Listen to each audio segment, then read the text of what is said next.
Hello बच्चों, कैसे हो आप सभी। मैं आशा करता हूँ कि आप सभी स्वस्थ होंगे, मस्त होंगे और आपकी पढ़ाई भी बहुत बेहतरीन तरीके से चल रही होगी। तो बच्चों, आज की इस क्लास में मैं आपको पढ़ाने वाला हूँ सेट नंबर 3 का दूसरा भाग, यानी कि ये है आपका पार्ट 2 है। और पेपर का जो कोड है वो है 348 CI। इसमें मैंने question number 1, question number 2, question number 3 तक कर लिया था, जहां पर 1 नंबर, 2 नंबर और कुछ की 3 नंबर के क्वेश्चंस मैंने किया था। यहां पर मैं आज आपको बताने वाला हूं क्वेश्चन नंबर 4 से लेकर के क्वेश्चन नंबर आपका जो है 9 तक कि सारे प्रश्नों को मैं आपको सॉल्व कराऊंगा। यहां पर आपको अच्छे से समझाऊंगा। जिसको लिख करके समझाना होगा मैं उसको लिख कर समझाऊंगा, जिसको ओरली समझाना होगा मैं उसको ओरली समझाऊंगा। चलिए आज की इस क्लास को शुरू करते हैं और पढ़ते हैं आपके पहले क्वेश्चन नंबर 4 को। देखिए, क्वेश्चन नंबर 4 की बात करते हैं तो क्वेश्चन नंबर 4 में आपके 4 क्वेश्चन दिए गए हैं, जिसमें से एक क्वेश्चन यानी कि क्वेश्चन नंबर घ आपके सिलेबस से हटा दिया गया है, तो उसको स्किप कर देना है। बाकी का 3 क्वेश्चन मैं आपको बताता हूं। पहला क्वेश्चन है मलेरिया परजीवी का जीवन चक्र का स्वच्छ एवं नामांकित चित्र बताइए। यानी कि ये कह रहा है कि जो मलेरिया होता है ना, मलेरिया डिजीज जो होता है वो किसके कारण होता है, उसका जीवन चक्र बनाना है, लाइफ साइकिल बनाना है एकदम अच्छे तरीके से। उसके बारे में डिस्क्राइब नहीं करना है, केवल और केवल लाइफ साइकिल बनाना है। चलिए बात करते हैं कि मलेरिया परजीवी का जो लाइफ साइकिल होता है वो कैसा होता है, इसके बारे में बात करते हैं। चलिए फर्स्ट ऑफ ऑल अगर हम सबसे पहले बात कर लेते हैं कि जो मलेरिया रोग होता है वो कैसे होता है, तो यहां पर कुछ पॉइंट को मैं आपको लिख रहा हूं, आप उन पॉइंट को नोट कीजिए और अच्छे से समझने की कोशिश कीजिए। देखिए, सबसे पहले अगर हम बात करते हैं जो रोग है, रोग कौन सा है? मलेरिया। ठीक है, मलेरिया है। अब मलेरिया रोग जो है उत्पन्न कैसे होता है, यानी कि बात कर रहे हैं रोग जनक की। तो मलेरिया रोग जो होता है वो उत्पन्न कैसे होता है भाई? तो मलेरिया रोग जो उत्पन्न होता है वो प्लाज्मोडियम के द्वारा होता है। किसके द्वारा? प्लाज्मोडियम के द्वारा। प्लाज्मोडियम, देखो प्लाज्मोडियम की 2 जाति है जो मलेरिया रोग को उत्पन्न करती है। पहला है प्लाज्मोडियम मलेरियाई, दूसरा है प्लाज्मोडियम फाल्सिफेरम। अब उसके बात करते हैं कि इस मलेरिया रोग का वाहक कौन है। वाहक कौन है? तो मलेरिया रोग का जो वाहक है वो है मादा एनाफिलीज। मादा एनाफिलीज, एनाफिलीज मच्छर। मादा एनाफिलीज मच्छर जो है वो मलेरिया रोग का वाहक है। अब इसके बाद अगर हम बात करते हैं जो मलेरिया का जीवन चक्र है, यानी कि प्लाज्मोडियम का जो जीवन चक्र है वो कितने लोगों के अंदर पूरा होता है, कितने होस्ट के अंदर पूरा होता है, उसकी बात करता हूं। तो अगर हम बात करते हैं इसका जो जीवन चक्र है, जीवन चक्र, तो भाई जो आपका मलेरिया है ना वो द्विपोषधी है। प्लाज्मोडियम की बात करते हैं तो ये क्या है? द्विपोषधी है। यानी कि बात करते हैं ये 2 होस्ट के अंदर अपना जीवन चक्र पूरा करता है। सबसे पहले नंबर पर जो आता है वो आता है मच्छर, और दूसरे नंबर पर जो आता है वो होता है मानव। तो इतने पॉइंट को आप फटाक से नोट कीजिए, फिर इसके बाद मैं आपको बताऊंगा कि मलेरिया का जीवन चक्र कैसा होता है। तो कोशिश करूंगा कि जल्दी से आपको हर पॉइंट समझा दूं, तो फटाक से आप इस पॉइंट को नोट कीजिए। देखिए, सबसे पहले अगर हम बात करते हैं कि जो मलेरिया रोग उत्पन्न होता है, कैसे उत्पन्न होता है? मादा एनाफिलीज मच्छर जब आपको काटती है तब। यानी कि बात कर रहे हैं मच्छर का काटना, मच्छर का काटना, ठीक है, मच्छर का काटना और स्पोरोजोइड का प्रवेश, और स्पोरोजोइड का प्रवेश। मच्छर काटा, स्पोरोजोइड का प्रवेश हुआ। अब ये स्पोरोजोइड जो है वो कहां जाएगा? ब्लड के सहायता से लीवर कोशिका में जाएगा। ठीक है, कहां पर जाएगा? रुधिर के सहायता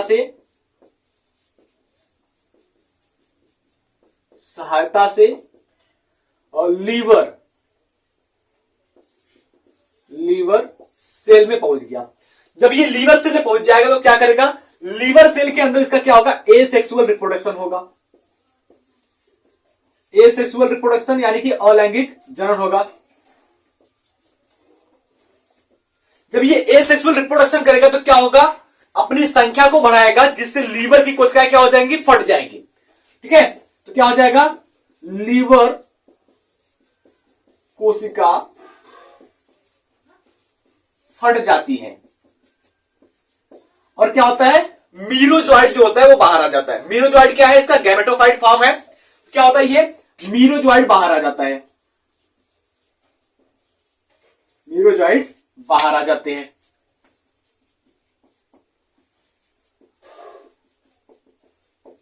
मीरोजॉइड यहाँ बाहर आ गए।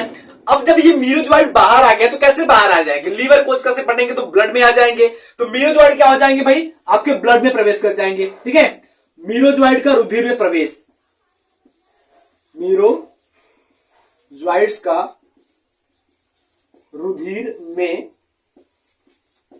प्रवेश, मीरोजॉइड का क्या हुआ, रुधिर में प्रवेश हो गया। अब बात करते हैं जब मीरोजॉइड का रुधिर में प्रवेश हो गया, रुधिर में किस प्रकार के, अगर हम बात करते हैं विशेष कर क्या होता है रुधिर में बात करते हैं तो आरबीसी सेल में, आरबीसी रेड ब्लड सेल्स में ये प्रवेश करते हैं। अब जब ये रेड ब्लड सेल्स में प्रवेश करेंगे तो क्या करेंगे, वहां पर ये एसेक्सुअल रिप्रोडक्शन करेंगे, एसेक्सुअल रिप्रोडक्शन करेंगे, यानी कि बात करते हैं ये अलैंगिक जनन करेंगे। अब अगर बात करते हैं जब ये अलैंगिक जनन करेंगे तो अपनी संख्या को बढ़ाएंगे, क्या करेंगे, अपनी संख्या को बढ़ाएंगे, और अपनी संख्या को जब बढ़ाएंगे तो क्या हो जाएगा, आपका रुधिर कोशिका फट जाएगी, यानी कि आरबीसी फट जाएगी।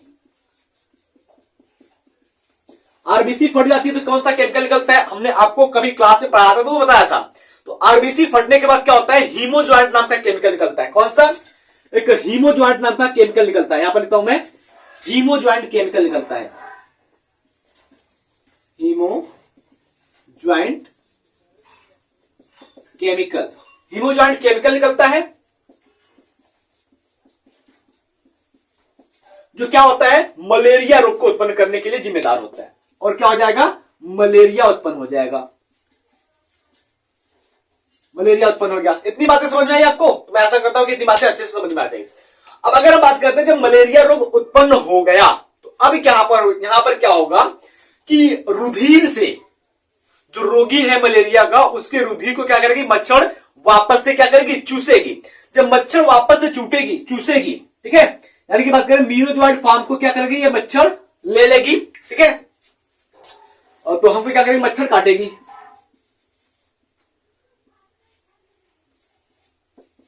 मच्छर का काटना, मच्छर काटी, तो अब क्या हुआ, इसके अंदर क्या हुआ, मीरोजॉइड अंदर आ गया, ठीक है, या फिर मीरोजॉइड अंदर आ गया तो ये क्या करेगा भैया, अब ये करेगा सेक्सुअल रिप्रोडक्शन, सेक्सुअल रिप्रोडक्शन करेगा। जब ये सेक्सुअल रिप्रोडक्शन करेगा यानी कि लैंगिक जनन करेगा तो इसमें क्या होता है, निषेचन की प्रक्रिया होती है। अब अगर हम बात करते हैं जो मीरोजॉइड है ना वो गैमेटोफाइट है, और यहां पर क्या हो जाएगा, मेल और फीमेल गैमेट का फ्यूजन हो जाएगा, male plus female gamete, male plus female gamete, यानी कि नर और मादा युग्मक आपस में मिलेंगे और मिलकर क्या बनाएंगे, जाइगोट, जाइगोट बनाएंगे। अब ये जाइगोट क्या हो जाएगा, ये जाइगोट जो होता है वो स्पोरोफाइट होता है, क्या होता है, स्पोरोजॉइड होता है, स्पोरोजॉइड्स होता है। अब क्या हो गया, ये स्पोरोजॉइड्स क्या हो जाएगा, फिर से मच्छर के काटने के दौरान क्या हो जाएगा, आपके ब्लड में इंटर हो जाएगा। देखो स्पोरोजॉइड सबसे पहले बनता है तो कहां पर आता है, ये आता है मच्छर के सलाइवरी ग्लैंड में, ठीक है, सलाइवरी ग्लैंड में आएगा। फिर इसके बाद क्या हो जाएगा, जब मच्छर यही जिसके सलाइवरी ग्लैंड में स्पोरोजॉइड उपस्थित है, वो मच्छर अगर किसी इंसान को फिर से काटता है तो पूरा जीवन चक्र उसका फिर से चलना शुरू हो जाता है। तो मैं ऐसा करता हूं कि एकदम सटीक तरीके से, एकदम आसान तरीके से मैंने आपको बताया है, तो ये चीजें आपको समझ में आ गई होगी। चलिए अगर हम बात करते हैं अगले क्वेश्चन की, तो क्वेश्चन नंबर 4 का अगर हम बात करते हैं ख, ये क्या है आपका क्वेश्चन 4 का क है, मलेरिया का जीवन चक्र, ठीक है, तो आप इसको नोट कीजिए। फिर इसके बाद चलते हैं क्वेश्चन नंबर ख की ओर। क्वेश्चन नंबर में ख में क्या कह रहा है कि पुष्पी पादप में यानी कि आवृत बीजी पादप में गुरु बीजांड गुरु बीजाणुधानी यानी कि बीजांड का युग्मकोद्भूत भ्रूण कोष सहित नामांकित चित्र बनाइए। यानी कि ये कह रहा है कि आपको बीजांड का चित्र बनाना है और वहां पर भ्रूण कोष भी दर्शाना है कि भ्रूण कोष होता कहां पर है। अब अगर हम बात करते हैं क्वेश्चन नंबर 4 के ख की, यानी कि बात करते हैं प्रश्नोत्तर 4 का ख, तो यहां पर क्या हो जाएगा, बीजांड की संरचना बनानी है। तो आपको क्या होता है, हमने आपको कई बार बताया भी है, ये देखिए इस प्रकार से बीजांड की संरचना बनती है।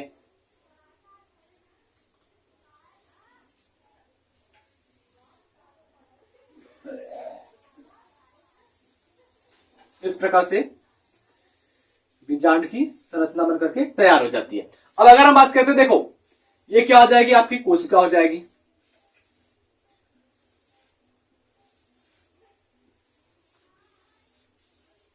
ठीक है, तो अब देखो यहां पर नाम लिखना है, तो ये आपका हो जाएगा निभाग, यानी कि कैलाजा करते हैं इसको। ये क्या हो जाएगा आपका बीजांड द्वार, बीजांड द्वार। और ये जो आपको दो किनारे की कोशिकाएं दिख रही है, ये वाली किनारे किनारे की, इन कोशिकाओं को हम कहेंगे सहायक कोशिका, सहायक कोशिका। इन कोशिकाओं को कहते हैं सहायक कोशिका। ये जो कोशिका है आपको बीच में, इसको कहते हैं हम अंड कोशिका, अंड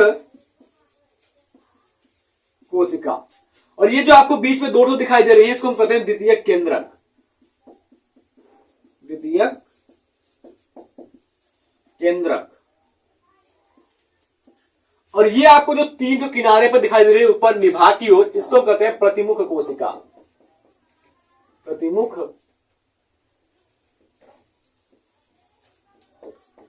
कोशिका। और बाकी का जो खाली स्थान बच रहा है, इसको हम कहते हैं भ्रूणकोश। ठीक है, तो अगर हम बात करते हैं तो भ्रूणकोश कह रहे हैं। भ्रूणकोश और भ्रूणकोश में बहुत ज्यादा अंतर नहीं है नाम में, लेकिन काम में बहुत अंतर है। भ्रूणकोश एक ऐसा स्थान है जहां पर भ्रूण रहता है, भ्रूणकोश एक ऐसा स्थान है जहां से भ्रूण को पोषण मिलता है। तो ये आपका बीजांड का चित्र है, इसको हम क्या कहते हैं, बीजांड वृत्त कहते हैं, बीजांड वृत्त कहते हैं। इसको हम कहते हैं नाभिक, यानी कि हाइलम कहते हैं। तो इस प्रकार से आप बीजांड का चित्र बना देंगे तो आपको 3 नंबर मिल जाएगा। ठीक है, तो अगले क्वेश्चन की बात करते हैं, जो क्वेश्चन नंबर ग है प्रश्न उत्तर 4 का।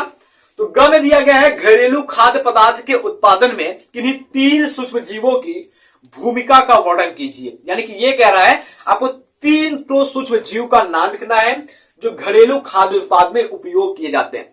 चलिए, अगर मैं आपको ओरली ऐसे ही बताऊं क्वेश्चन नंबर 4 के ग की, तो पहला जो आपका आता है वो लैक्टोबैसिलस लैक्टिस है, जो दूध को दही में बनाने का काम करता है, दूध को दही में परिवर्तित करने का काम करता है। कैसे करता है, दूध में उपस्थित लैक्टिक अम्ल, लैक्टिक शर्करा को ये लैक्टिक अम्ल में परिवर्तित कर देता है, जिस वजह से दूध खट्टा होकर के दही में परिवर्तित हो जाता है।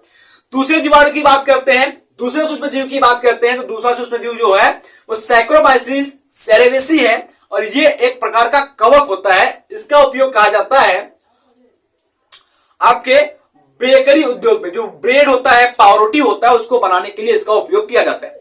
उसके बाद अगर हम बात करते हैं, स्ट्रेप्टोकोकस एक जीवाणु है जिसका उपयोग इडली, डोसा बनाने में किया जाता है। तो मैं आशा करता हूं कि ये चौथे क्वेश्चन का तीनों क्वेश्चन मैंने आपको करवा दिया। और चौथा क्वेश्चन जो है वो है मरुस्थलीय पादप और जंतु के अनुकूलन पर संक्षिप्त टिप्पणी लिखिए। ये आपके आउट ऑफ सिलेबस यानी कि सिलेबस से काट दिया गया है। अगर आप चाहें तो मैं इसको बता सकता हूं। देखो, अगर हम बात करते हैं जो मरुस्थलीय पादप होते हैं और जंतु होते हैं, उसमें अनुकूलन पर क्या है। देखो, अनुकूलन का मतलब क्या होता है, वातावरण के हिसाब से खुद को ढाल लेना। एक एग्जांपल लेते हैं, जैसे आपने नागफनी देखा होगा, तो नागफनी की जो पत्तियां होती हैं वो वाष्पोत्सर्जन को कम करने के लिए कांटे के रूप में रूपांतरित हो जाती है, जिससे वाष्पोत्सर्जन कम होती है। और इनकी जो तना होती है वो काफी मांसल होती है, जहां पर जल इकट्ठा होता है, और इनके जो जड़ होते हैं वो पानी की तलाश में काफी गहराई तक जाते हैं। उसके बाद अगर हम जंतुओं की बात करते हैं, जो आप जिराफ देखते हैं ना, जिराफ, वो जिराफ बचपन मतलब शुरुआती से उनके गर्दन लंबे नहीं हुआ करते थे।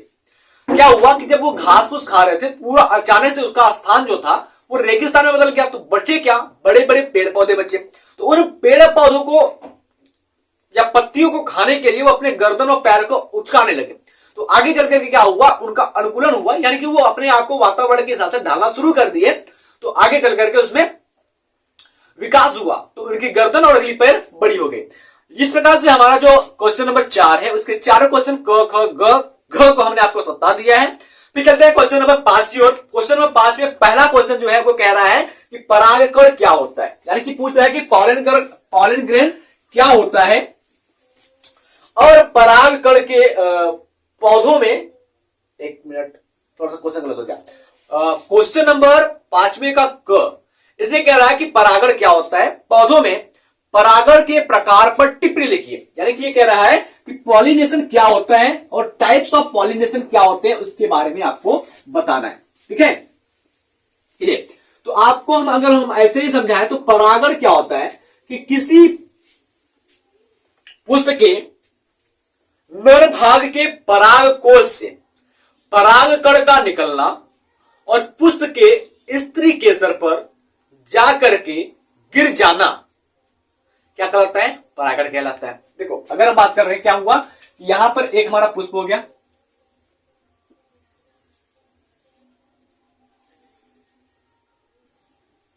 उर्ली ऐसे ही समझ लो आप,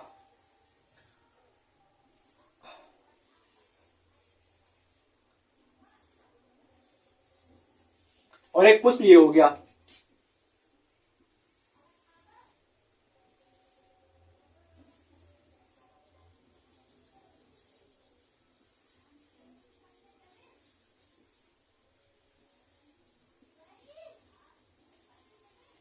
एक पुष्प ये हो गया। अब देखो अगर हम बात करते हैं तो ये क्या हो जाएगा, आपका नर भाग है और ये क्या आपका मादा भाग है। अब क्या कह रहे हैं, इसे हम क्या करें, ये जो भाग है इसका क्या कहते हैं हम, पराग कोश कहते हैं, पराग कोश। अब इस पराग कोश के अंदर क्या होता है, ढेर सारे परागकण भरे होते हैं, तो यहां से परागकणों का निकलना, उसी पौधे के पुष्प के वर्तिकाग्र पर गिर जाना या उसी जाति के किसी दूसरे पौधे के वर्तिकाग्र पर गिर जाना, ठीक है, क्या कहलाता है, परागण की क्रिया कहलाती है। यानी कि यहां से परागकण निकले और इसी पुष्प के वर्तिकाग्र पर गिर जाए या आगे चल करके किसी दूसरे पौधे के पुष्प के वर्तिकाग्र पर गिर जाए, तो यह प्रक्रिया क्या कहलाती है, परागण, परागण कहलाती है। अब अगर हम बात करते हैं परागण के प्रकार की,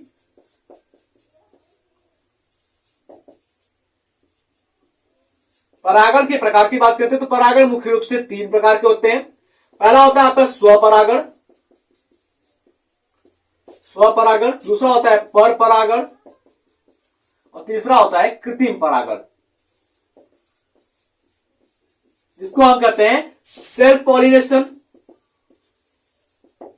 ठीक है, क्रॉस पॉलिनेशन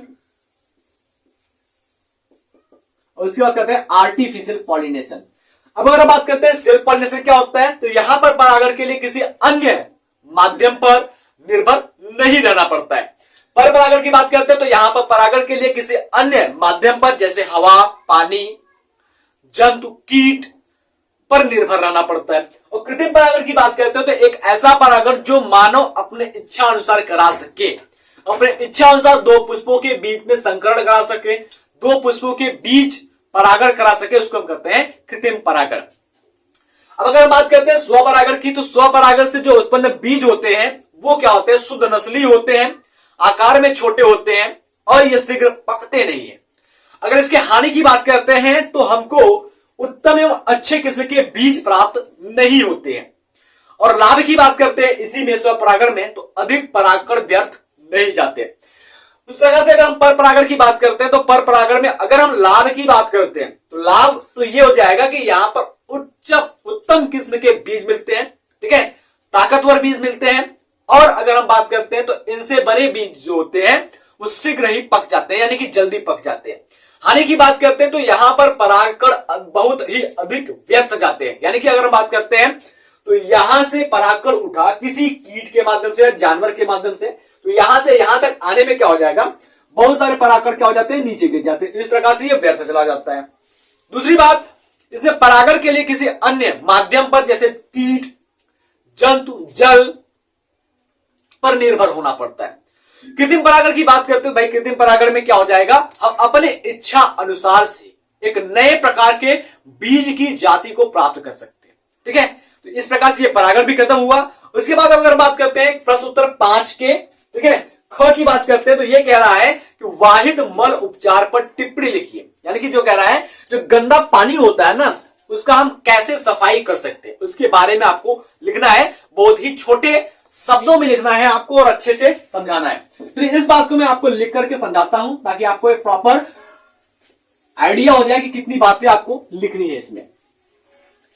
देखो, अगर हम बात करते हैं जनरली, तो जो आपका वाहिद मल होता है ना, उसको बिना उपचारित किए, बिना साफ किए अगर हम उसको नदी में, तालाब में छोड़ते हैं तो क्या हो जाएगा, पूरा का पूरा जो आपका जल है नदी का, तालाब का, वो क्या हो जाएगा, दूषित हो जाएगा। जब वो दूषित हो जाएगा तो वहां के क्या होंगे, जो जंतु होंगे पानी पिएंगे। ठीक है, जानवर क्या करेंगे, अगर पानी पिएंगे उस तालाब का, उस नदी का, तो जानवर भी क्या हो जाएंगे, मर जाएंगे या फिर बीमार पड़ जाएंगे।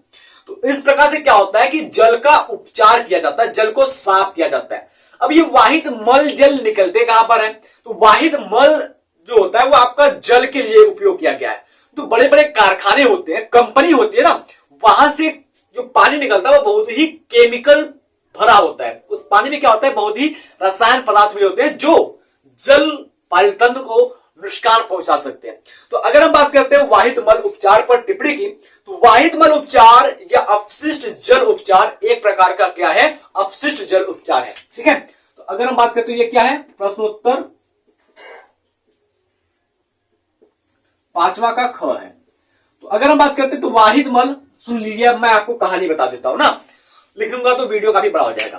तो वाहिद मल उपचार या अपशिष्ट जल उपचार एक प्रकार का अपशिष्ट जल उपचार है जिसका उद्देश्य प्रदूषित जल को प्रदूषित जल से प्रदूषकों का निकालना, यानी कि जो गंदा पानी होता है ना, गंदे पानी से जो प्रदूषण होते हैं उसमें उपस्थित, उसको निकालना होता है, जो वातावरण में निर्वहन के लिए उपयुक्त होता है। यानी कि बात करते हैं कि जब अगर हम बात करते हैं गंदे पानी से कचरे को निकाल लेंगे, रसायन को निकाल लेंगे, तो ये क्या हो जाएगा, जल नदी और तालाब के बहाने के लिए क्या हो जाएगा, सही हो जाएगा, जिससे जल में उपस्थित कच्चे या प्रदूषक पदार्थों को जल से निकाल लिया जाता है और आगे का जो नहर का जल है, तालाब का जल है, नदी का जल है, वो प्रदूषित नहीं होता है और आपका जल पारितंत्र भी सही रह जाता है। ये आपका प्रश्न नंबर 5 का ख हो गया, वाहिद मल उपचार। उसके बाद अगर हम बात करते हैं 5वें के ग की, ठीक है, 5वें के ग की हम बात करते हैं, क्वेश्चन नंबर ग की बात करते हैं, तो ग में क्या है आपका, वो है आपका समष्टि के किन्हीं 3 महत्वपूर्ण गुणों का वर्णन कीजिए। यानी कि ये कह रहा है जो समष्टि होती है ना, उसके 3 महत्वपूर्ण गुण बताना है। तो आपको अगर बताऊं मैं आपको, तो समष्टि के बारे में मैंने आपको कई बार बता दिया है, पिछले 2 सेट में आपको समष्टि के बारे में क्वेश्चन मैंने समझाया। तो एक बार फिर से मैं आपको समझाता हूं। देखिए, समष्टि की बात किया जाए तो समष्टि क्या होता है, पहले इसका परिभाषा जान लीजिए। तो किसी निश्चित समय में तथा क्षेत्र में एक ही प्रकार के जीवों की जातियों की संख्या समष्टि कहलाती है। यानी कि अगर बात करते हैं समष्टि की बात करता हूं मैं, तो क्या है, किसी निश्चित समय तथा क्षेत्र में एक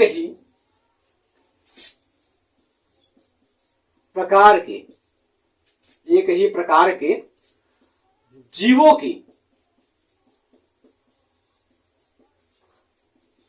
जातियों की संख्या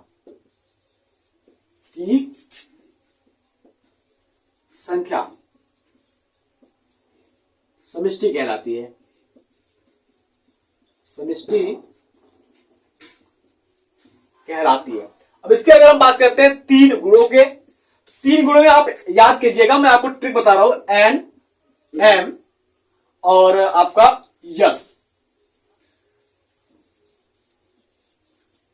तो पहला जो हो जाएगा वो आपका हो जाएगा नेटिलिटी, यानी कि जन्म दर। दूसरा जो हो जाएगा आपका वो हो जाएगा मृत्यु दर, और तीसरा जो हो जाएगा आपका वो हो जाएगा लिंग अनुपात। देखिए, अगर हम बात करते हैं जन्म दर, तो किसी निश्चित समय अवधि में किसी निश्चित क्षेत्र में, ठीक है, जन्मे बच्चों की संख्या जो होती है वो जन्म दर कहलाती है। सपोर्टेड अगर हम बात करते हैं कि ये कोई छोटा सा क्षेत्र है, हम बात करते हैं 2023 की, जो अभी बीता है हाल ही में, 2023 में यहां की जो कुल जनसंख्या थी वो लगभग थी 3000। ठीक है, 2023 में शुरुआत, 2023 जनवरी में क्या थी, यहां की जनसंख्या कुल 3000 थी। दिसंबर तक जाते जाते यहां पर 500 बच्चों ने जन्म ले लिया, तो यहां की संख्या कितनी हो गई? 3500 हो गई। जन्म दर की वजह से संख्या क्या हुआ? बढ़ गया। फिर उसके बाद अगर हम बात करते हैं कि दिसंबर के समय ही, ठीक है, 2023 जनवरी से दिसंबर के बीच में मृत्यु दर, तो एक निश्चित समय क्या हो गया? 2023 जनवरी से दिसंबर के बीच में क्या हुआ? यहां पर लगभग 1000 लोगों की मृत्यु हो गई। 1000 लोगों की क्या हो गई? मृत्यु हो गई। तो आप 3500 में से क्या करेंगे? 1000 को माइनस कर दीजिए, क्या बचा? 2500 लोग बच गए। तो ये क्या हो गया? वहां की वर्तमान आबादी हो गई 2023 दिसंबर में। जनवरी से लेकर के दिसंबर की वर्तमान आबादी कितनी हो गई? 2500 हो गई। अब उसके बाद बात करते हैं लिंग अनुपात की। तो अब ये जो 2500 लोगों की आबादी है, इसमें से कितने नर हैं, कितने मादा हैं, उसकी बात कर रहे हैं। सपोज अगर हम बात करते हैं 2500 में 1500 जो है वो क्या है? मेल है, और 1000 क्या है? फीमेल है। ये क्या हो गया? समष्टि में लिंग अनुपात हो गया 2023 का। इतनी बातें समझ में आई? चलिए अगले क्वेश्चन की ओर चलते हैं। तो अगला क्वेश्चन ये है कि प्रोटीन संश्लेषण में डीएनए की क्या भूमिका है? जब प्रोटीन का निर्माण होता है तो वहां डीएनए की क्या भूमिका आती है? डीएनए क्या रोल निभाता है, उसकी बात करते हैं हम। देखिए, प्रोटीन संश्लेषण में डीएनए की जो भूमिका होती है वो बहुत ही बड़ी होती है, बहुत ही विशेष होती है। पहले क्या, अगर हम बात करते हैं डीएनए में क्या होते हैं? जीन होते हैं जो प्रोटीन के निर्माण के लिए निर्देश करते हैं। डीएनए में उपस्थित जो जीन होता है वो प्रोटीन निर्माण के लिए क्या करता है? निर्देश देता है। सबसे पहले अगर हम बात करते हैं तो डीएनए से जो जीन होते हैं वो आरएनए में प्रतिलिपिकरण होते हैं। डीएनए में क्या होता है? जो जीन होता है वो आरएनए बनाने में मदद करता है।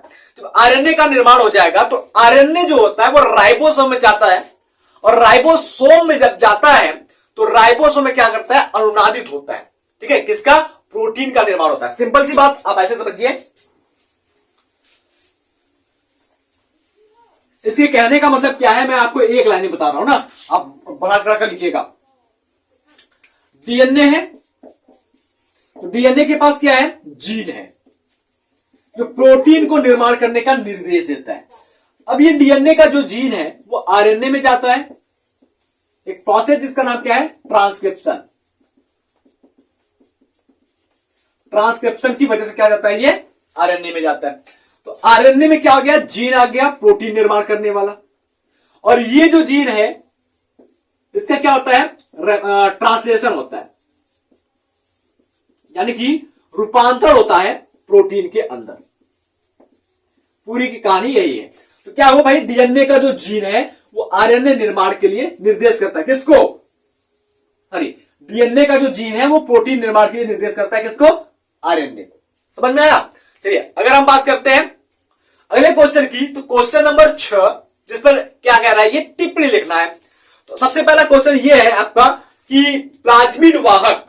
प्लाज्मिड वाहक क्या होता है भाई? तो अगर हम बात करते हैं प्लाज्मिड वाहक क्या है, तो प्लाज्मिड वाहक जिसको हम वेक्टर के नाम से जानते हैं, ये एक कोशिका के भीतर पाए जाने वाला छोटा सा डीएनए अणु है। ठीक है, ये किसी कोशिका के अंदर पाए जाने वाला छोटा सा डीएनए अणु है जो शारीरिक रूप से क्रोमोसोमल डीएनए से क्या होता है? अलग होता है। यानी कि अगर हम बात करते हैं जो प्लाज्मिड होता है वो हमारे डीएनए से अलग होता है। अब अगर हम बात करते हैं तो ये स्वतंत्र रूप से अपनी संख्या को भी बढ़ा सकता है। प्लाज्मिड वेक्टर जो होता है वो छोटा होता है, गोलाकार होता है, ठीक है, और डबल स्टैंडर्ड होता है। डीएनए अणुओं के रूप में पाया जाता है। इसमें क्या होता है? ये डीएनए के अणु के रूप में पाया जाता है। जैसे अगर हम बात करते हैं ये कोई छोटा सा जीव हो गया और इसके अंदर क्या हो गया? ये प्लाज्मिड पाया जा रहा है। ये डबल स्टैंडर्ड होता है, गोलाकार होता है, और डीएनए के अणु इसमें उपस्थित होते हैं। ठीक है, और इसके पास इतनी क्षमता पाई जाती है कि ये अपनी संख्या को खुद से बढ़ा सके। सबसे खास बात यह है कि जो प्लाज्मिड वाहक होता है वो केवल 10 केबीपी, केवल 10 केबीपी लंबे, 10 केबीपी लंबे डीएनए, 10 केबीपी लंबे डीएनए का वहन करते हैं। यानी कि बात करते हैं तो अगर हम किसी डीएनए को इस डीएनए में जोड़ना चाहते हैं तो वो डीएनए की जो लंबाई होगी वो क्या होगी? 10 केबीपी होगी। इससे ज्यादा डीएनए का जो होता है वो लंबाई नहीं होना चाहिए, जिस वजह से ये एक्सेप्ट नहीं करेगा वहन करने में। सबसे पहले अगर हम बात करते हैं तो जो प्लाज्मिड वाहक का उपयोग किया जाता है वो आनुवांशिक इंजीनियरिंग में किया जाता है। एग्जाम्पल की बात करते हैं तो एग्जाम्पल में आपका जाता है PBR 322।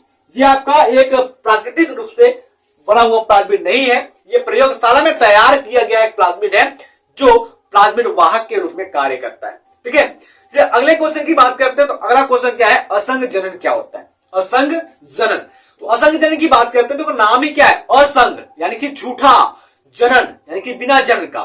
तो ऐसा भ्रूण जो बिना जनन के बनता है उसको हम कहते हैं असंग जनन। सॉरी, प्रजनन की वह विधि जिसमें निषेचन के बिना ही भ्रूण का निर्माण हो जाए उसे हम कहते हैं असंग जनन। ठीक है, तो भ्रूण का जो निर्माण होता है वो बिना निषेचन के हो जाता है, उसको हम असंग जनन कहते हैं। क्वेश्चन नंबर ग के बात करते हैं, छठवें के ग की बात करते हैं तो ये कह रहा है जैव विविधता एवं इसके संरक्षण के बारे में बताना है आपको। तो जैव विविधता की बात करते हैं तो हमारे जैव मंडल में न केवल जातीय स्तर पर वरन जैविक संगठन के सभी स्तरों पर कोशिकाओं की बृहद अणुओं को लेकर के जीनोम यानी कि बायोम तक विविधता मिलती है। ये कह रहा है विविधता का मतलब क्या होता है, भिन्नता होती है। ठीक है, तो ये हमारे आपके शरीर में जो भिन्नता है वो तो है ही, हमारे जानवरों के शरीर में जो भिन्नता है वो तो है ही, हमारे और पौधों के शरीर में जो भिन्नता है वो तो है ही। लेकिन अगर हम बात करते हैं एक ही जाति के दो लोग हैं, जैसे हम मनुष्य हैं आप भी मनुष्य हैं, तो हमारे शरीर के अंदर जो पदार्थ पाए जाते हैं उनमें भी भिन्नता होती है। हमारे डीएनए में भिन्नता है, हमारे आरएनए में भिन्नता है, ये भिन्नता है जो जैव विविधता के कारण होती है। जैव विविधता शब्द जो होता है वह सामाजिक जीव वैज्ञानिक, ठीक है, जैव विविधता जो शब्द है इसके बारे में सबसे पहले जो बताने वाले हैं वो एक जीव वैज्ञानिक थे जिनका नाम था एडवर्ड विल्सन। ठीक है, एडवर्ड विल्सन द्वारा ये जो जैव विविधता शब्द है वो प्रतिपादित किया गया था। अब इसकी बात करते हैं जो इसमें महत्वपूर्ण बिंदु है, इसकी बात करते हैं इसमें महत्वपूर्ण बातें कौन कौन सी है। तो पहली है अनुवांशिक विविधता। अभी हमने आपको बताया ना अनुवांशिक विविधता क्या होती है भाई, हमारे आपके डीएनए में, हमारे आपके आरएनए में जो विभिन्नता है वो क्या है, अनुवांशिक विभिन्नता है। दूसरी बात करते हैं यहाँ पर जातीय विभिन्नता। तो जातीय विभिन्नता की बात करते हैं या जातीय विविधता की बात करते हैं तो एक जाति दूसरे जाति से क्या होता है, भिन्न होता है। क्या होता है, एक जाति दूसरे जाति से भिन्न होता है। जैसे अगर हम बात करते हैं इंसान की बात करते हैं तो इंसान क्या हो जाएगा, बैल, उल्लू, ठीक है, इनसे क्या होता है, भिन्न होता है। उसके बाद बात करते हैं पारिस्थितिकीय विभिन्नता।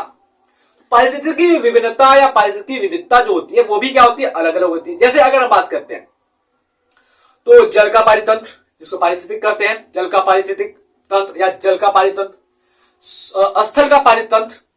अब अगर हम बात करते हैं स्थल के पारितंत्र में देखो यहां पर बात करते हैं एक आ जाता है जंगल का पारितंत्र, एक आ जाता है घास का पारितंत्र। तो ये भिन्न है कि नहीं है, जंगल के पारितंत्र में जो आपका प्राथमिक उपभोक्ता होगा वो दूसरा कोई होगा, उत्पादक दूसरा कोई होगा, ठीक है, और आपका जो घटक होगा वो क्या होगा, दूसरा कोई होगा। घास के मैदान में भी वही होता है, अलग अलग। उसके बाद अगर हम बात करते हैं जल की, तो जल में भी क्या होता है, एक स्वच्छ जल का होता है और एक क्या होता है, खारे जल का। यानी कि बात करते हैं एक आपका रुका हुआ जल का होता है जो तालाब वगैरह वाला होता है, और एक क्या होता है आपका बहता हुआ जल यानी कि नदी के जल का हो गया। अब इसके बाद अगर हम बात करते हैं कि जैव विविधता संरक्षण की, तो संरक्षण मतलब क्या होता है, उसका रख रखाव, देखभाल यानी कि बचाव। तो संरक्षण की आवश्यकता क्यों होती है, तो जैव विविधता संरक्षण जो होता है वह स्वस्थानीय और बाह्य स्थानीय होता है, यानी कि एक्सिटिव और इनसिटिव होता है। इसका मतलब क्या होता है कि अगर हम बात करते हैं कोई क्षेत्र है, कोई एरिया है, ठीक है, वहां पर बहुत सारे जीव जाति रह रहे हैं और उसी में से कोई क्या हो गया, विलुप्त होने के कगार पर हो गया या क्षतिग्रस्त हो गया, तो उसी को वही उसी स्थान पर रख करके उसकी सुरक्षा की जाए, उसको बचाया जाए। तो ये क्या चाहता है आपका स्वस्थाने, ठीक है, स्वस्थाने जैव विविधता संरक्षण कराता है। अब अगर हम बात करते हैं बाह्य स्थाने जैव विविधता संरक्षण की, तो बाह्य स्थाने की बात करते हैं, जैसे अगर हम बात करते हैं कोई जीव है, ठीक है, वो क्या है, नष्ट होने के कगार पर है या उसकी जातियां क्या है, विलुप्त होने के कगार पर है। तो जहां पर उसको खतरा है वहां से उसको उठाकर लाए, किसी दूसरे स्थान पर रखते हैं, इसको हम कहते हैं बाह्य स्थाने या बाह्य स्थाने संरक्षण। अब इसके बाद अगर हम बात करते हैं तो स्वस्थानीय संरक्षण के लिए हमारे देश में क्या किया गया अभी तक, या फिर बात करते हैं पूरे विश्व में अभी तक 34 जैव विविधता वाले हॉट स्पॉट को क्या किया गया है, संरक्षण में रखा गया है। जिसमें से क्या आता है आपका पश्चिमी घाट के 3 आते हैं, जैसे श्रीलंका की बात करते हैं, दूसरा हिमालय हो जाता है, तीसरा इंडो वर्मा भारत का हो जाता है, जिसको हम जैव विविधता संरक्षण के क्षेत्र में ला करके रखते हैं। तो मैं ऐसा करता हूं कि जैव विविधता संरक्षण और जैव विविधता क्या होता है, ये बातें आपको अच्छे से समझ में आ गई होंगी। चलते हैं अगले क्वेश्चन की ओर। तो डीएनए पुनर्योगज तकनीकी के बारे में पूछ रहा है, यानी कि बात कर रहा है कि रिकॉम्बिनेंट डीएनए होता है उसको कैसे बनाया जाता है, इसके बारे में आपको बताना है। तो इसको भी मैं ओरली आपको बताता हूं। देखो, पुनर्योगज डीएनए तकनीकी के द्वारा किसी जीव में ऐच्छिक डीएनए को लेकर के जोड़ा जा सकता है। यानी कि बात करते हैं, थोड़ा सा मैं आपको यहां पर मिटा करके समझाता हूं।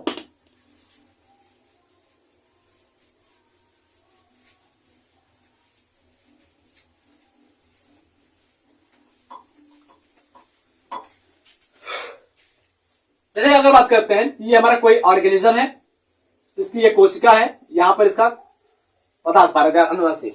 ये कोई आपका क्या है, दूसरा जीव है, यहां पर इसका क्या है, प्लाज्मिड है। ठीक है, तो यहां पर क्या है, कोई हमारा इच्छा अनुसार जीन उपस्थित है। इस जीन को हमने निकाल लिया, यहां से इसके प्लाज्मिड को निकाल लिया हमने। क्या किया, यहां पर एंजाइम की सहायता से इसके प्लाज्मिड को हमने कट कर दिया। ठीक है, कोई आपका प्रतिबंधन एंजाइम आया, एंडोन्यूक्लियस, इसको कट किया और यहां से हमारा जो इच्छा वाला जीन था, जो ऐच्छिक जीन था, ठीक है, हमारे इच्छा वाला जीन था, उसको हमने निकाला और यहां से लाकर के यहां पर फिट कर दिया। ये बन गया हमारा रिकॉम्बिनेंट डीएनए। इसी प्रकार से क्या हो गया, यहां पर हमारा एक नए प्रकार का डीएनए बनकर के तैयार हो गया, एक नए प्रकार का डीएनए हमको मिल गया। तो बात क्या है, आपको सुनिए पहले। पुनर्योगज डीएनए तकनीकी के द्वारा किसी जीव के ऐच्छिक डीएनए खंड को लेकर के दूसरे जीव के डीएनए के साथ शरीर के बाहर संकरण कराया जाता है, यानी कि जोड़ा जाता है, तथा किसी दूसरे ऐच्छिक जीव में प्रवेश करा दिया जाता है, और जिसके फलस्वरूप क्या होते हैं, नए प्रकार के गुणों का उत्पादन होता है। देखो क्या हुआ, हमने यहां से जीन को लिया, बाहर निकाला, यहां से डीएनए को लिया, बाहर निकाला, दोनों को हमने बाहर जोड़ दिया। जोड़ने के बाद क्या किया, इसको हम क्या करेंगे, किसी दूसरे जीव के अंदर प्रवेश करा देंगे। तो दूसरे जीव के अंदर हम इसको प्रवेश कराएंगे, इसका जो लक्षण उत्पन्न होगा वो क्या हो जाएगा, इसका भी लक्षण और इसका भी लक्षण दोनों मिलाकर के उत्पन्न होगा, तो हमको कुछ नया लक्षण मिलेगा। ये बात हो गई। उसके बाद अगर हम बात करते हैं क्वेश्चन नंबर 7 की, तो क्वेश्चन नंबर 7 में है, मानव में पाए जाने वाले किन्हीं 3 क्रोमोसोमी यानी कि गुणसूत्रीय विकार के बारे में आपको बताना है। तो अगर हम बात करते हैं, जो गुणसूत्रीय विकार होता है यानी कि क्रोमोसोमीय विकार या क्रोमोसोमल विकार जो होता है, वो होता कैसे है, तो एक या एक से अधिक क्रोमोसोम की उपस्थिति या अनुपस्थिति या अधिकता या असमान विन्यास की बात करते हैं। यानी कि बात करते हैं, जो क्रोमोसोम का नंबर है, गुणसूत्र की संख्या है, उसमें बदलाव हो जाए या उसका क्रम आगे पीछे हो जाए, या अगर हम बात करते हैं गुणसूत्र जो है वो गायब हो जाए, तो जिस वजह से क्या होता है, गुणसूत्रीय विकार उत्पन्न होता है। इसके 3 प्रमुख उदाहरण हैं, जिसमें अगर हम बात करते हैं तो पहला आ जाता है आपका डाउन सिंड्रोम, जिसको हम मंगोलिक बेवकूफी के नाम से भी जानते हैं। तो इस विकार में क्या होता है, गुणसूत्र का जो 21वां जोड़ा होता है, 21वां जो गुणसूत्र होता है, उसका एक अतिरिक्त प्रति बन जाता है, उसका क्या होता है, एक एक्स्ट्रा फोटोकॉपी बन जाता है, जिस वजह से डाउन सिंड्रोम नाम का रोग उत्पन्न होता है। और इस डाउन सिंड्रोम रोग को सर्वप्रथम देखने वाले वैज्ञानिक का नाम क्या है, लैंगडम डाउन, जिन्होंने 1866 ईस्वी में इस रोग की खोज की थी। कौन, लैंगडम डाउन नाम के एक वैज्ञानिक है, जिन्होंने 1866 ईस्वी में डाउन सिंड्रोम की खोज की थी। इसका पहचान कैसे होता है, जो रोगी व्यक्ति होते हैं, इनके कद छोटे होते हैं, इनके हाइट क्या होता है, कम होता है, जो सिर होता है वो गोलाकार होता है, जीभ चपटा होता है यानी कि खांच होता है, मुंह आंशिक रूप से खुला रहता है, होठ मोटा होता है, और इनका जो दिमाग होता है वो थोड़ा सा ठीक तरीके से काम नहीं करता है। यानी कि इस वजह से हम कहते हैं कि मंगोलिक बेवकूफी कह सकते हैं। इसके बाद अगर हम बात करते हैं दूसरे रोग की, दूसरे गुणसूत्रीय विकार की बात करते हैं, तो दूसरा गुणसूत्रीय विकार आता है जो वो है क्लाइनफेल्टर सिंड्रोम। क्लाइनफेल्टर सिंड्रोम की बात करते हैं तो ये एक ऐसा रोग है जहां पर गुणसूत्र 46 की जगह पर 47 हो जाते हैं। क्या होता है, गुणसूत्र 46 की जगह पर 47 हो जाते हैं, और इस रोग की उपस्थिति की वजह से जो आपका पुरुष होता है वो 5 हो जाता है, यानी कि वो बच्चा उत्पन्न करने में, बच्चा पैदा करने में सक्षम नहीं होता है। उसके बाद अगर हम बात करते हैं टर्नर सिंड्रोम, तो टर्नर सिंड्रोम जो रोग होता है वो महिलाओं में अधिकतर पाया जाता है, और यहां पर टर्नर सिंड्रोम रोग के कारण महिलाएं जो होती हैं वो 5 हो जाती हैं, महिलाएं संतान उत्पन्न करने में असक्षम हो जाती हैं। इस विकार के कारण क्या होता है, एक्स क्रोमोसोम का अभाव हो जाता है, यानी कि एक एक्स क्रोमोसोम क्या होता है, कम हो जाता है, तो गुणसूत्र 46 की जगह पर 45 हो जाता है, यानी कि एक्स 0 हो जाता है। और ऐसे क्या होता है, नारी क्या होती है, बाज हो जाती है। क्योंकि नारी का जो अंडाशय होता है वो अल्प विकसित होता है। अंडाशय जब विकसित नहीं होगा तो मादा युग्मक का निर्माण नहीं होगा। जब मादा युग्मक का निर्माण नहीं होगा तो भाई निषेचन की प्रक्रिया नहीं हो पाएगी और संतान भी उत्पन्न नहीं हो पाएगा। इसी में आपका जो क्वेश्चन है वो है कि पुष्पीय पादप में लघु बीजाणु जनन का चित्र बनाइए। ये कह रहा है कि लघु बीजाणु जनन का चित्र, यानी कि बात कर रहा है कि जो आपका परागकण का निर्माण होता है वो कैसे होता है उसके बारे में आपको बताना है। तो मैं आपको सटीक तरीके से आपको बता देता हूं लघु बीजाणु से। ठीक है, लघु बीजाणु जनन क्या होता है? लघु बीजाणु मातृ कोशिका से लघु बीजाणुओं के निर्माण की प्रक्रिया को क्या कहते हैं? लघु बीजाणु जनन कहते हैं। या फिर हम कह सकते हैं कि लघु बीजाणु जनन जो होता है लघु बीजाणु मातृ कोशिका में अर्धसूत्रीय विभाजन के फलस्वरूप लघु बीजाणुओं के निर्माण की प्रक्रिया को क्या कहते हैं? लघु बीजाणु जनन कहते हैं। तो परागकण इसी को कहते हैं लघु बीजाणु को। तो परागकण कैसे बनता है, उसका निर्माण कैसे होता है, उसका आपको एक डायग्राम बना देना है। आपको पूरा का पूरा 5 नंबर मिल जाएगा और उसका वर्णन आपको कर देना है कि क्या क्या प्रोसेसेस उसमें हुई। ठीक है, उसके बाद बात करते हैं क्वेश्चन नंबर 8 की। क्वेश्चन नंबर 8 में है कि डीएनए के अर्धसंरचित प्रतिकृतियन विधि का सचित्र वर्णन कीजिए। यानी कि ये कह रहा है कि जो डीएनए द्विगुणन होता है वो कैसे होता है, डीएनए का रेप्लिकेशन जो होता है वो कैसे होता है। सिंपल सी बातें मैं आपको यहाँ पर कुछ बताना चाहता हूं डीएनए द्विगुणन के बारे में, यानी कि डीएनए के अर्धसंरचित प्रक्रिया के बारे में। तो आप इसको लिख लीजिएगा और उसके बाद जो आपने पढ़ा है डीएनए का प्रतिकृति कैसे बनता है उसके बारे में। सबसे पहले अगर हम बात करते हैं तो डीएनए रेप्लिकेशन होता है,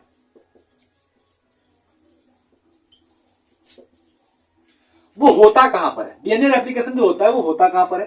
तो अगर हम बात करते हैं ये क्या होता है, ये आपका प्रोकैरियोटिक कोशिका, सेल,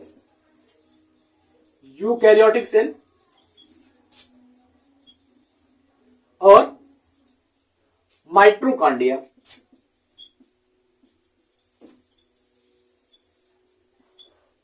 माइटोकॉन्ड्रिया में होता है। अब अगर हम बात करें तो प्रोकैरियोटिक में क्या होता है, तो प्रोकैरियोटिक के कोशिका द्रव्य में होता है।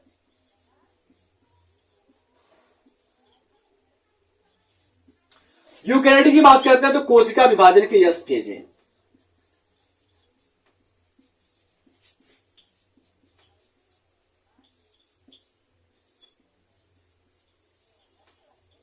यस स्टेज में होता है। माइटोकॉन्ड्रिया में क्या होता है? माइटोकॉन्ड्रिया के मैट्रिक्स में होता है। तो अगर हम बात करते हैं जो डीएनए रेप्लिकेशन, डीएनए द्विगुणन है वो एक अर्धसंरचित प्रक्रिया है। यानी कि इसमें क्या होता है, जैसे ये एक डीएनए का फिगर है, तो यहां पर क्या होता है, एक डीएनए का जो स्ट्रैंड होता है वो आपका बिल्कुल पुराना वाला होता है और एक क्या हो जाता है, इसी में आकर के एक नया वाला जुड़ जाता है, इसीलिए कहते हैं इसको अर्धसंरचित। तो एक डीएनए खंड से 2 डीएनए के खंडों का निर्माण, जिसमें एक डीएनए खंड पुराना हो और दूसरा क्या हो, नया हो, उसको हम डीएनए का द्विगुणन कहते हैं, अर्धसंरचित प्रक्रिया कहते हैं।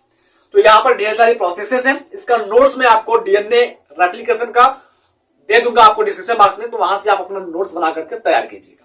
ठीक है, तो अगर मैं एक एक को डिटेल से बनाऊंगा तो काफी जो वीडियो है वो बड़ा हो जाएगा, इसलिए मैं आपको ऐसे ही ओनली समझा दे रहा हूं। उसके बाद बात करते हैं क्वेश्चन नंबर 8 के अथवा की। तो अथवा में क्या दिया गया है, जनसंख्या विस्फोट एवं इसके नियंत्रण पर निबंध लिखिए।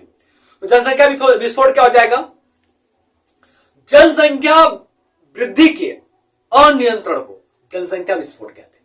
यानी कि बात कर रहे हैं कि जब जनसंख्या का वृद्धि अनियंत्रित हो जाए, उसको कंट्रोल ना किया जा सके, तो उसको क्या कहते हैं, जनसंख्या विस्फोट कहते हैं। अर्थात भारत सरकार ने जो नियम लगाया है वो है हम दो हमारे दो, लेकिन हमारे समाज के लोगों का कहना क्या है कि हम दो हमारे खड़े हैं, गिन सको तो गिन लो।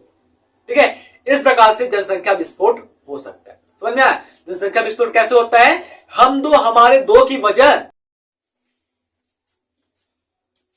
उसके बाद चलते हैं हम क्वेश्चन नंबर 9 की ओर।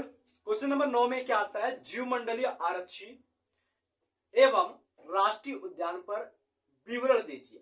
यानी कि क्वेश्चन क्या कर रहा है, ये जो जीवमंडल होता है, जैव मंडल के बारे में आपको बताना है, और जो राष्ट्रीय उद्यान होता है उसके बारे में बताना है, आपका नेशनल पार्क या गार्डन जो होता है उसके बारे में बताना है। इसलिए मैं आपको इसको समझाता हूं कि जीवमंडल अभ्यारण्य जंगली जानवर, ठीक है, आरक्षियों का मतलब क्या होता है, उसको सुरक्षा करना। ठीक है, तो वन्य जीव अभ्यारण्य जंगली जानवरों की रक्षा करती है, जबकि जीवमंडल एक क्षेत्र के भीतर वनस्पति एवं जीवों की विविधता का संरक्षण करता है। यानी कि बात करते हैं कि जो आपका वन्य जीव अभ्यारण्य है वो क्या करता है, जंगली जानवरों की सुरक्षा करती है। वन्य जीव अभ्यारण्य क्या करते हैं, जंगली जानवरों की सुरक्षा करती है। और जो जैव मंडल क्षेत्र है वो क्या कर रहा है, एक ही स्थान पर। जैसे अगर हम बात करते हैं ये क्या हो गया, एक जैव मंडल क्षेत्र हो गया। क्या हो गया, ये जैव मंडल क्षेत्र हो गया। अब इस जैव मंडल क्षेत्र के अंदर क्या होते हैं, कुछ जानवर भी आ जाएंगे और कुछ क्या हो जाएंगे, पादप भी आ जाएंगे। तो इस जैव मंडल क्षेत्र के अंदर इस जानवर और पादप दोनों को सुरक्षा मिलती है, दोनों का संरक्षण किया जाता है। हालांकि अगर हम बात करते हैं जो राष्ट्रीय उद्यान होता है वो संपूर्ण पारिस्थितिक तंत्र जो होता है उसमें क्या होता है, केवल और केवल वनस्पति और कुछ जीवों को सुरक्षा मिलता है, वनस्पति और कुछ जीवों को सुरक्षा मिलता है। अगर हम बात करते हैं सबसे प्राचीन मंडल आरक्षित क्षेत्र कौन सा है, तो अगर हम बात करते हैं जो नीलगिरी आपका है, नीलगिरी जैव मंडल आरक्षित क्षेत्र भारत का सबसे प्राचीन व पहला जैव मंडल क्षेत्र है जिसे वर्ष 1986 में स्थापित किया गया। उसके बाद बात करते हैं एक आपका राष्ट्रीय उद्यान है जिसका नाम है दुधवा राष्ट्रीय उद्यान। तो ये जो आपका पड़ता है वो आपके उत्तर प्रदेश में पड़ता है। तो मैं आशा करता हूं कि इतनी बातें आपको समझ में आ गई होगी। उसके बाद आपका इसी में अथवा करके दिया गया है मासिक चक्र को परिभाषित कीजिए, इसके दौरान होने वाले हार्मोन्स की पारस्परिक क्रियाओं का विवरण दीजिए। तो मासिक चक्र क्या होता है, मासिक चक्र जो होता है वो महिलाओं में आता है। कोई भी फीमेल या कोई भी लड़की अगर अपने प्यूबर्टी एज में जाती है यानी कि यौनावस्था को प्रारंभ करती है, 12 से 13 साल की हो जाती है, तो वहां पर मासिक चक्र आना शुरू हो जाता है। मासिक चक्र की अगर बात करते हैं जो सबसे पहले मासिक चक्र आता है उसको कहते हैं रजोदर्शन। क्या कहते हैं, रजोदर्शन, यानी कि मेनार्की के नाम से जानते हैं। उसके बाद जो सबसे आखिरी बार मासिक चक्र आता है जिसको हम रजोवृंत कहते हैं, यानी कि मेनोपॉज के नाम से जानते हैं। और ये जो होता है वो 45 से 50 की उम्र में आता है। इस उम्र के बाद कोई भी फीमेल जो होती है वो मां नहीं बन सकती, यानी कि बच्चा पैदा नहीं कर सकती। यहां पर बहुत सारे हार्मोन्स आते हैं, जैसे अगर हम बात करते हैं luteinizing hormones, follicle stimulating hormones, progesterone, oestrogen hormones जो आते हैं वो अपनी अपनी महत्वपूर्ण भूमिका निभाते हैं। तो मैं कोशिश करूंगा या पूरा का पूरा वादा करता हूं कि आपको मासिक चक्र का वीडियो जो है वो आपको नीचे डिस्क्रिप्शन बॉक्स में लिंक के साथ से दे दूंगा। तो आपका लगभग 15 से 20 मिनट का वीडियो है, आप वहां पर जाकर के उसको अच्छे से समझ सकते हैं। तो इसी के साथ आज के इस क्लास को समाप्त करते हैं। आपका ये पेपर सेट 2023 का third paper set code number 348 CI खत्म होता है। मिलते हैं आपसे अगले क्लास में, तब तक के लिए जय हिंद, जय भारत।